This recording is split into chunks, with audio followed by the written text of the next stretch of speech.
prochaine présentation, je vais inviter Jérémy Gagnon, qui est donc un étudiant en doctorat en biologie à l'Université de Sherbrooke, qui va nous parler justement de est-ce que l'avenir va être dicté par l'ADN. Merci d'accueillir Jérémy.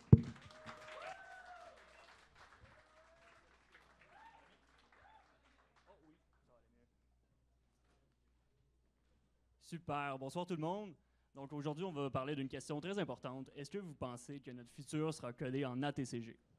Premièrement, pour commencer, nous les êtres humains, on est composés de milliards de cellules. Ces cellules ont tous un noyau, sauf les globules rouges, si vous voulez me poser une question. Bref, le noyau cellulaire contient les chromosomes qui est le réservoir de notre matériel génétique. Ce matériel génétique-là est écrit sous forme d'ADN. Cet ADN-là, si on regarde une plus grande partie de celle-ci, nous pouvons retrouver les gènes. Comme vous pouvez voir l'ADN sur cette représentation-là, on voit deux brins qui sont un peu entrelacés, qui forment une certaine de double hélice. En fait, on peut la retrouver juste ici. Et cette double hélice-là d'ADN relie les deux brins avec des bases azotées. Ces bases azotées-là, il y en a 4 différentes. Il y a soit l'adénine, la thymine, la cytosine et la guanine, qu'on représente par leur première lettre, d'où provient l'ATCG. Comme on peut voir, les G vont se lier avec les C, vu qu'ils peuvent faire 3 liaisons hydrophobes, et les A avec les T. Et comme on peut voir, on peut lire dans le brin du haut le mot Gattaca, ce qui m'apporte à vous parler du film Bienvenue à Gattaca, qui est un conte dystopique qui représente une société très froide et très contrôlée, qui a été produit en 1997 par Andrew Niccol. Gattaca, oui, c'est la société dans le film, mais c'est aussi un centre d'exploration spatiale. Et dans le film, une mission principale qui est d'aller voir une des lunes de Saturne, nommée Titan. Et ça tombe bien parce que l'héros de notre histoire, nommé Vincent, a un rêve d'aller visiter l'espace au moins une fois dans sa vie. Donc, ça serait une mission assez bien pour lui. Donc, on voit bien Vincent se rendre sur Titan. Comme je vous ai dit, c'est une société assez contrôlée. Dans cette société-là, c'est vraiment dicté par l'ADN de notre propre personne. Et dans le film, Vincent est classé comme un être invalide. Ce que je veux dire par là, c'est que Vincent a été créé par, si on peut dire, l'amour de ses deux parents de façon naturelle et n'a pas été créé en laboratoire. Ce qui pose un problème dans ce film-là parce que cela provoque une certaine... son ADN, dans le fond, n'est pas contrôlé, c'est vraiment laissé à la nature. Donc, pour rentrer chez Gattaca, ça lui pose certains problèmes. C'est une embauche assez particulière. Je ne sais pas s'il y a des personnes qui pourraient me proposer des idées de qu'est-ce qu'il faut apporter pour passer une embauche chez Gattaca. C'est quoi, t'as dit? Bon, si t'as déjà vu le film, bon, on va y aller avec un test d'urine, voilà. Donc, oui, pour réussir à rentrer chez Gattaca, il faut fournir un test d'urine qui démontre que nous sommes un être valide, dans le fond, qui a été créé en laboratoire par sélection d'embryons ayant le meilleur QI et les meilleures capacités physiques et intellectuelles. Donc, comme je vous l'ai dit, ça pose un problème pour Vincent. Au courant de l'histoire, Vincent rencontre un certain personnage qui lui propose de devenir un pirate génétique en volant l'identité d'une personne qui, lui, est génétiquement parfaite. Dans ce cas-ci, c'est Jérôme, qui lui a eu une malchance en pratiquant un de ses sports et est devenu paraplégique. Donc, dans cette société-là, ça lui empêche de faire les rôles qu'il pourrait jouer avec son ADN génétiquement parfait. Donc, ça commence bien. Jérôme et Vincent se ressemblent quand même bien. Mais pour passer tous les différents tests d'ADN au courant des films, par exemple, pour entrer dans la société de Gattaca, Jérôme va devoir passer à Vincent certains tests de sang, des échantillons de sang et d'urine pour pouvoir passer les différents contrôles d'ADN.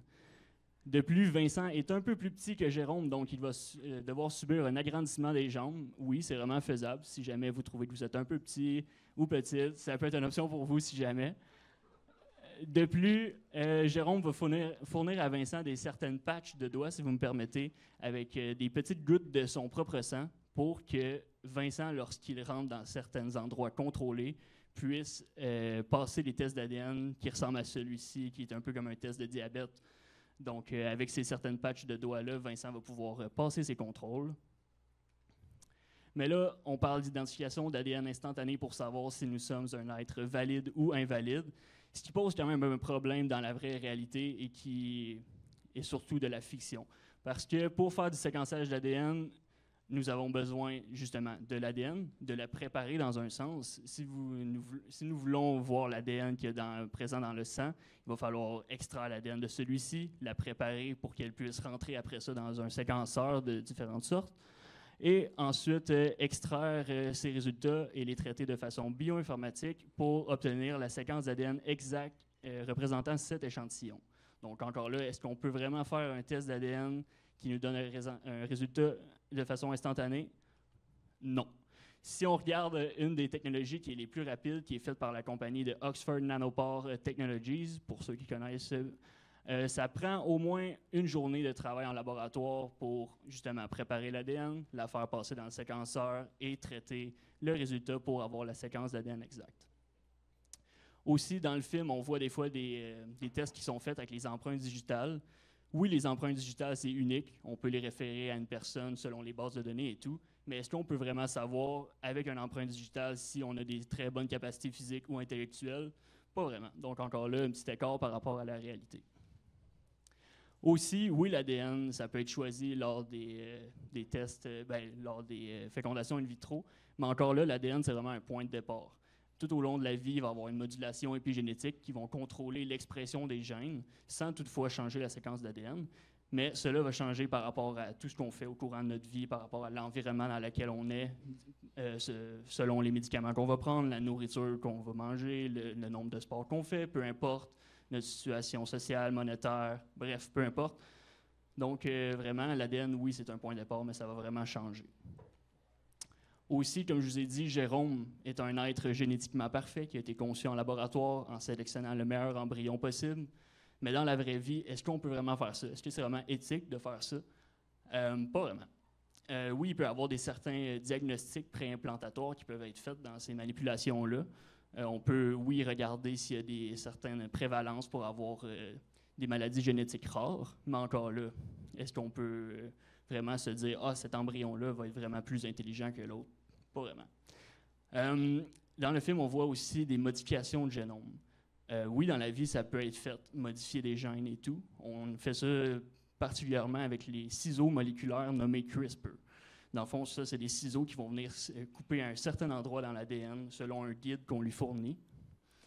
Ça a même été déjà fait pour produire des bébés CRISPR qu'on appelle. Ça a été fait en Chine, je crois en 2019, je suis plus sûr. Peu importe. Dans le fond, ces bébés-là, ils ont été produits. 2 jumeaux qui ont été nés en laboratoire. Le but était que le père, dans le fond, de ces bébés-là était atteint du VIH et le but était de rendre ces enfants-là résistants au VIH. Encore là, c'est pas vraiment éthique de manipuler tout ça en laboratoire.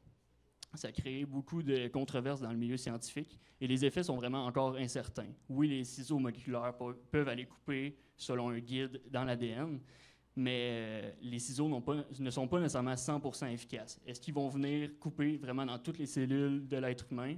Pas vraiment. Donc, ça peut produire des effets de mosaïcisme, donc des cellules qui peuvent avoir obtenu cette mutation-là et d'autres non. Donc, ça peut vraiment produire des effets qui sont vraiment encore incertains. Juste pour dire, le chercheur qui a fait ça est allé en prison, justement. Donc, je ne le conseille pas. En faisant mes recherches aussi, je suis tombé sur une compagnie nommée Heliospex Genetics aux États-Unis. Dans le fond, cette compagnie-là, ils disent que tu pourrais leur donner 50 000 $ et en échange, ils regardent 100 embryons pour pouvoir les classer selon une petite banque de données provenant du Royaume-Uni pour pouvoir classer les embryons selon le meilleur QI. Mais encore là, en se fiant juste à une petite base de données, en regardant le QI, il n'y a pas de gène qui détermine non plus le QI. Et donc, c'est vraiment, encore là, ça a fait beaucoup de controverses. Donc, ça m'a quand même surpris de voir une start-up qui proposait de faire ça. Et encore là, qui a 50 000 $ à dépenser pour avoir un embryon qui devrait être génétiquement parfait, mais qui ne l'est pas réellement, vu que, comme je l'ai expliqué plus tôt, il y a beaucoup de modulation épigénétique qui se passe au courant de la vie. Donc, encore là, c'est assez poétique. En parlant d'éthique, la discrimination génétique, on est chanceux au Québec et au Canada, il y a plusieurs lois qui vont venir empêcher ça, comme au Québec, la Charte des droits et libertés de la personne qui empêche toutes sortes de discriminations et dont la discrimination génétique. Au Canada aussi, on a la loi canadienne sur la non-discrimination, donc génétique. Donc encore là, on est un peu protégé par là. Mais si on pense, par exemple, à ailleurs dans le monde, comme je l'ai dit tantôt, on utilisait pour Heliospex Genetics une banque de données au Royaume-Uni. Eux, justement, au Royaume-Uni, ont commencé à vouloir séquencer 100 000 nouveaux-nés pour pouvoir faire une... 2 minutes, parfait. Désolé. Pour pouvoir faire une banque de données et voir un peu les maladies génétiques qui pourraient apparaître dans tout ça. Mais encore là, on peut se demander, est-ce que ces banques de données-là peuvent être utilisées à des fins non voulues, comme on peut le voir avec Heliospex Genetics. Donc, encore là, il y a quand même des trucs à regarder encore avec tout ça. Aussi, ouais, j'ai oublié ce que je voulais dire par rapport à ça. Donc, en conclusion, oui, comme je l'ai dit, l'ADN, c'est une bonne base pour tout ça. Mais encore là, c'est vraiment notre volonté qui va vraiment écrire notre histoire, comme on peut dire, comme Vincent, dans notre cas, avait été classé comme un être non valide, mais finalement, à la fin de l'histoire, a quand même réussi à pouvoir faire la mission qu'il voulait et se rendre dans l'espace. Donc, encore là, il ne faut pas s'arrêter vraiment à notre ADN et faire face à tout ça. Et il faut vraiment faire attention aussi à ne pas faire de la science un moyen de discrimination.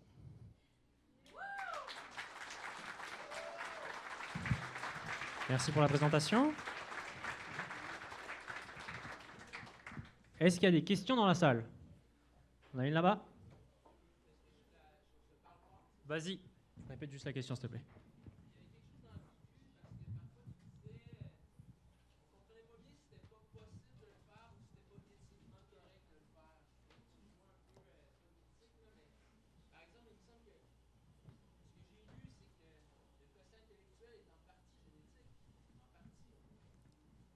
En partie, c'est sûr, mais tu sais... Répète la question, s'il te plaît. Ah oui, désolé, on me demandait si le quotient intellectuel était déterminé par des gènes.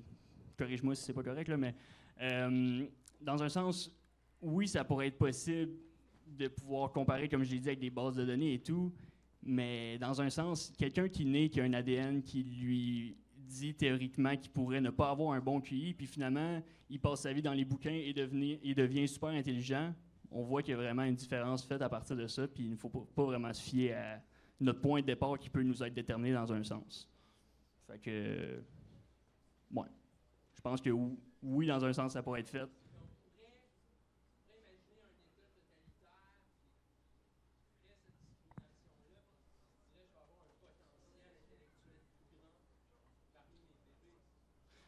Oui, ça pourrait être fait, mais sincèrement, qui voudrait vivre dans une société comme ça? Je ne sais pas si on est vraiment rendu là. Puis, tu sais, ça arrive d'avoir des possibilités d'avoir une certaine maladie génétique et tout, mais est-ce qu'on veut vraiment s'arrêter là? Je ne crois pas. Est-ce qu'il y a d'autres questions? Oui. Michel, vas-y, après on prendra dans le fond.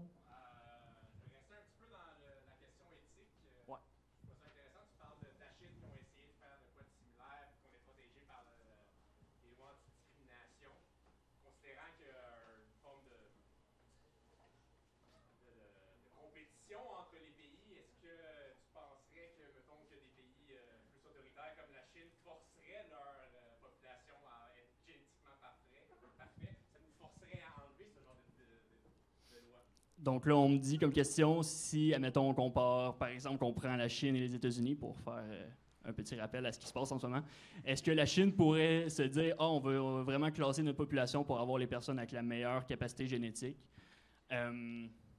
Oui, je pense que ça fait peur pour le futur quand même. Est-ce que c'est quoi qui pourrait arriver bientôt? Je pense que oui.